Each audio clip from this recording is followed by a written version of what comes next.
지금 뭐 중동 상황이 또 심상치 않아요. 심상치 않습니다. 미국과 영국이 친이란 예멘 반군이 후티와 관련한 예멘 내의 표적에 공습을 시작했다라는 로이터 통신의 속보가 들어왔습니다. 근데 올게 심상치 온 않습니다. 건데, 예. 야, 이게 중동 평화가 결국은 계속 저 문제 해결의 기회를 놓치고 퇴행을 거듭하더니 드디어 이제 미국, 영국이 직접 참전해서 후티 반군을 공습했다는 얘기인데, 예. 이게 1월 신년 벽두부터 2일경부터 이미 국지적 교전은 있었습니다. 미국이 후티 반군한테 공격을 시작했는데, 네. 이게 뭐냐면은 홍해 인근에서 그 호르무즈 해협에서 홍해로 이어지는 길목을 잡고 저기 그 선박을 공격하는 후티 반군이 계속 후티 반군이 그때 계속 드론과 미사일로 저기 서방의 그 민간 상선들을 공격하기 시작했고요. 그래서 몇 번 드론은 격추가 됐고 군함을 공격하는 건 막았습니다. 그 드론을 격추시킴으로써. 예.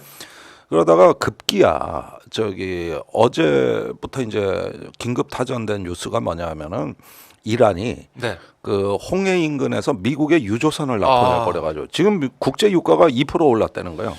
그 급등을 하고 있다라고 속보가 들어오고 있는데 비상 사태죠. 네, 이란이 네. 미 유조선을 납포를 했고 예.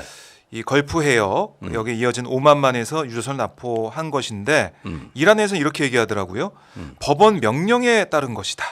이 미국 유조선이 올해 이란의 석유를 훔쳐서 미국에 제공했다. 뭐 이렇게 주장을 하던데 어쨌든 원래 밀수에 참여했던 아하. 선박입니다. 사실은. 그래요. 네. 그래서 이란은 우리는 정당성을 가지고 있다라고 주장하고 있지만 예. 서방 세계에서 볼 때는 큰일 났다. 드디어 생각하는 이제 거죠. 해상 봉쇄가 시작되는 거 아니냐. 페르시아만 일대가 긴장이 고조되고 홍해 쪽에서 후티 반군이 이렇게 이제 행동을 개시하고 이러니까 네. 그 스웨즈 운하와 페르시아만으로 이어지는 세계 어떤 그 무역의 그 핵심 경로 아닙니까? 네. 거의 뭐 에너지 안보에 있어서는 완전히 뭐 생명줄이라고 할 수 있는 이 지역의 불안정이 고조되면서 네. 자칫하면 스웨즈 운하까지도 이제 타격을 입을 가능성이 커요. 그렇게 되면 아프리카 희망봉 돌아와야 돼. 그거 거리로 하다가 괜히 또 피격이라도 당하면 몇 달 더 걸려. 몇 주 더 걸리겠지, 몇 주. 네, 네. 그럼 세계 물류가 뭐 그렇죠. 심각한 타격을 입는 거야. 네. 그래가지고 이런 어떤 위기의 조짐이 보인다고 보고 공격에 들어간 거거든요. 네. 그래서 그 지역을 평정하려고. 아니 지금 미국이 우크라이나 전쟁에다가 이스라엘 팔레스타인 전쟁에다가 또 중국의 대만 해협 그 침공을 견제한다 그러지. 북한의 김정은 위원장이 뭐 어쩐다 그러지. 이러는 판에 이제 그 중동의 평화가 왔다고 선언한 그 순간부터 급격히 나빠지기 시작해서 드디어 참전을 한다. 야. 이거 심각한 사태입니다. 그리고 이걸 보시죠. 그 저기 이게 원래 이스라엘 팔레스타인 전쟁이 작년 10월 7일 날 시작된 전쟁 아닙니까? 네. 그때 하마스의 기습으로 시작됐는데 10월 2일 날 포린 어페어즈에 제이크 설리반 백악관 안보보좌관이 한 7,700자 분량의 장문의 에세이를 발표합니다. 네. 거기에 이런 대목이 나와요. 중동은 20년 이래 가장 평화롭다. 가자 지구의 위협은 현저히 약화되었다. 이랬는데 5일 후에 전쟁이 일어나서 정확히 반대로 갔거든. 그렇죠. 그러니까 인쇄판에는 이게 그냥 온라인판에는 처음에 그냥 게재가 됐다가 인쇄판에 그 대목을 삭제해달라고 포린 어페어즈에 압력을 넣은 거야. 네. 참. 개망신당하게 생긴 거 그렇네. 아니야. 이게 뭐 정보에서도 증거고. 그래서 삭제가 돼 또. 나중에. 예. 그게 아마 인쇄본에서 인쇄본에서는 삭제가 돼요. 네. 그런데 세계 1위의 이 패권국의 통찰력이 이거밖에 안 되는 거예요. 그러니까요. 그 뒤로 지금까지 악화되어 오다가 최근으로 올수록 이제 이스라엘 팔레스타인 그 전쟁이 저강도 전쟁 단계로 완화됐다. 네. 종결을 앞두고 있다. 단지 전쟁 이후에 팔레스타인을 누가 통치하느냐 문제로 이게 좀 이견이 있는 건 사실이지만 이제 마무리 단계라 그랬거든요. 그렇죠. 그러던 터에 헤즈볼라가 레바논 쪽에서 계속 이스라엘을 잽을 날렸어요. 네. 하루에 정기적으로 박격포와 드론 공격을 일정량을 유지해 왔어요. 그러니까 그 헤즈볼라 사령관을 암살해 버린 거야. 네. 그러니까 지금 난리가 났어. 그 헤즈볼라 쪽이. 이거 저기 이거 가만 놔둬야 되냐 이거. 그래서 지금 공격 횟수가 증가하고 있어요. 야, 그럼 이쪽이 더 문제네요, 지금은. 그런데 이렇게 되니까 후티 반군이 이게 이제 예멘이 그 옆에 있거든요. 네. 그런데 거기서는 팔레스타인 지지를 선언하면서 올해 작년 연말에도 몇 번 드론 공격을 했고 그 4년 전에 그 기억나실지 모르겠는데 거기서 집대로 그 드론을 날려가지고 사우디 정유 공장을 공격한 기억납니다. 일이 있습니다. 네. 그걸로 세계가 발칵 뒤집힌 일이 있어요. 그렇죠. 지금까지 준비해온 작전이야. 이게 아무렇게나 하는 작전이 아니라고. 그러니까 이렇게 되면은 이제 페르시아만이 완전히 이제 그 위험 구역이 되는 건데. 이제 팔레스타인 지역에서 이제 전쟁터가 그렇습니다. 페르시만 쪽으로 옮겨지고 있다. 그래서 미국이 긴급히 행동에 나선 거라고 봐야 돼요. 미영 연합이 했다는 거예요. 공습을 했다는 것인데 네. 그러니까 아까 국제유가도 폭등했다라고 2% 이상 올라갔다라고 얘기를 했지만은 이 중동 정세가 2024년에 만만치가 않겠네요. 만만치가 않죠. 그런데 이걸 보십시오. 이게 폭력은 전염병처럼 확산됩니다. 네. 사실 중동이 이랬던 건 우크라이나 전쟁하고 사람들이 별개 사건으로 보는데 제가 보기엔 그렇지가 않아요. 흑해에서 지중해 홍해로 이어지는 폭력의 벨트가 완성된 거예요.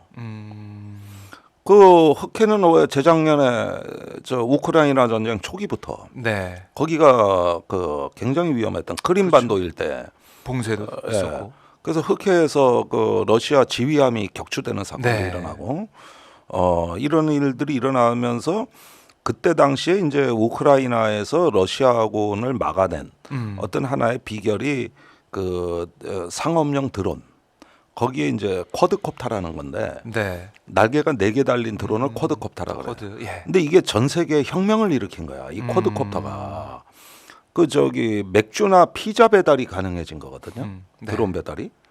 그래가지고 이게 쿼드콥터로 하는 거거든요. 그게 날개 4개 드론이 가장 안정적이에요. 그랬는데 맥주와 피자 대신 슈루탄을 배달해 준 거지. 어디로? 러시아 탱크 위로. 이러면서 이제 그동안 상상하지 못했던 일이 벌어진 못했던 거죠. 일이. 예. 그다음에 그걸 휴대폰으로 조정하거든요, 드론을. 아. 근데 통신망을 끊어버리면 다 이게 마비인데 네. 스타링크 위성 체계가 있잖아. 일론 머스크에. 맞아요. 이게 전 세계에 처음으로 전쟁에 적용이 됐고. 그런데 휴대폰으로 그렇게 통신하며 드론 조정하려면 문제가 뭐예요? 전기가 있어야 될 거 아니에요. 그렇죠. 전력이 있어야 휴대폰 충전도 네, 하고 네. 드론 배터리도 충전시킬 거 아니에요. 그러면 발전소를 공격하면 될 거 아니에요. 그러면서 발전소를 공격하면서 사이버 공격이 들어왔는데 네. 이걸 마이크로소프트가 어. 엔지니어들이 그 우크라이나 들어가서 막아낸 거 아니에요. 그 악성 멀웨어 네. 이거를 막아낸 사이버전을 미 국방부가 한 게 아니에요. 국방부는 그럴 실력이 안 돼. 야, 또 민간 스타링크 기업에서. 위성 체계 이런 건 국방부 없어. 그렇네요. 뭐 이번 전쟁 양상도 어떻게 보면은 국가의 그런 능력도 뭐 중요하겠지만 민간이에요. 민간 기업의 그 능력이. 그런데 그게 예. 제가 왜 연결돼 있다고 보냐면 이스라엘 팔레스타인 전쟁에서 고스란히 재현된 거예요. 하마스가 기습할 때 쿼드콥터를 쓴 거지. 그래가지고 가자지구 장벽의 철조망 너머에 있는 네. 이스라엘 전차를 완전히 불태워 버리잖아요. 그게 쿼드콥터가 가서 배회 탄약을 떨어뜨린 거거든요. 그러니까 이스라엘이 상상을 못했던 방식으로 거기에 가서 그냥 공격한 거죠. 톡톡 떨어뜨려. 근데 이게 뛰어난 기술이에요. 원래는 정확히 위치를 잡아서 빗나가지 않아야 되고. 네. 두 번째는 그걸 갖다 탁 탄약을 놔줘야 되거든요. 그 시점에 그러니까 시간, 위치, 타이밍. 그렇죠. 이게 다 맞아야죠. 다 맞아요. 네. 예, 이걸 TNT인가 그래요. 티밍, 내비게이션, 네. 타임 뭐 이렇게 해가지고 그렇게 얘기를 하는 용어가 있어요. 네. 그러니까 이게 되는 거야.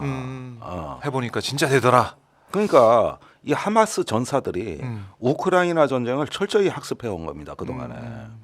그래가지고 그 기습전이라든가 네. 지해공 합동작전이라든가 이런 민간 자산 활용이라든가 이게 기습의 대성공으로 이어지면서 네. 본격적인 전쟁의 길로 갔는데 아. 문제는 하마스가 예상한 것보다 너무 성공한 거야. 음.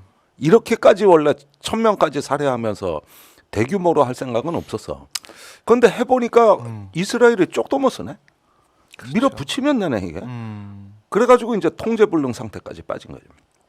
그랬는데 이렇게 흑해에서 지중해로 이어지는 폭력의 벨트가 완성됐다. 근데 이 벨트가 어느 한두 개 국가 문제가 아니라 네. 중동에 이렇게 먼지처럼 뿌려져 있는 무수한 무장 단체들과 네. 이슬람 근본주의 또 여러 어떤 거 뭐해서 이건 정부가 하는 전쟁이 아니다. 그래가지고 이게 가자 지구 전쟁이 끝난다 할지라도 오히려 다른 데서 터질 수 있기 때문에 네. 이건 중동 평화에 대한 거시적 안목과 또 이 평화를 재건하겠다는 어떤 국제 협력을 통해 이 문제를 해결해야 되는데 아하. 미국과 이스라엘이 택한 방법은 폭력이었습니다. 그렇죠. 그러고 이란 봉쇄 더 항공모함을 뭐 전쟁 나자마자 3대나 출동시켰으니까. 네. 그래서 쓸 수 있는 전략을 다 보낸 거예요. 그러니까 힘으로 이제 눌러버리는 전략을 근데 택해서. 그거 위험한 거예요. 위험하다. 그러니까 중동에 20년 만에 가장 확실한 평화가 찾아왔다 말하는 그 순간에 네. 중동에 50년 만에 가장 끔찍한 전쟁이 벌어진 거예요.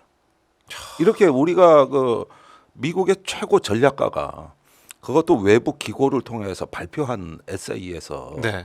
백악관 안보보좌관이 한 얘기가 이럴 정도면 올해 2024년에 이 통제불능의 폭력 사태가 세계를 불타게 할 수 있는 거고 이런 면에서 지금 강대국 정치가 안 통한다 지금. 강대국 정치가 안 먹혀든다. 네. 그게 2024년에 급격히 확장되고 있다는 거야. 야. 예. 그동안 우리가 이제 봐왔던 강대국이 이제 힘에 의한 평화를 만들어가는 힘을 이제 보여주고 자랑하면서 굴복시키는 그런 방법은 올해는 안 통할 것이다. 안 통하는 거야. 어떻게 됩니까, 그러면은? 아니 그러니까 원래 두 국가 해법이라고 그 팔레스타인 해법이 있고 뭐 또 여러 가지 중동 평화를 위한 어떤 실질적인 노력들이 많이 쌓이고 있는 그런 상황에서 네. 조금 거북한 문제, 불편한 문제, 당장 해결 안 되는 문제를 옆으로 밀쳐놓고 중동 평화를 하겠다고 한 게 얼마나 허망한 꿈이었는지. 그러니까 이스라엘과 사우디를 거기에다가 앉혀가지고 이스라엘, 사우디 네. 그거 관계 정상화는 됐고 그다음에 이제 UAE하고 됐고 그게 네. 아브라함 협정이고 사우디하고 하려고. 되려는 네. 상황이고 또 이란하고 저기 사우디가 화해를 했고 이렇게 해서 잘 가던 판인데 정작 불편한 문제는 놓치고 가니까. 팔레스타인 문제. 예. 근데 미국이 그러면은 왜 이런 대두하는 중동 평화를 그 순진무구하게 추구했느냐? 그건 중국 때문이었습니다.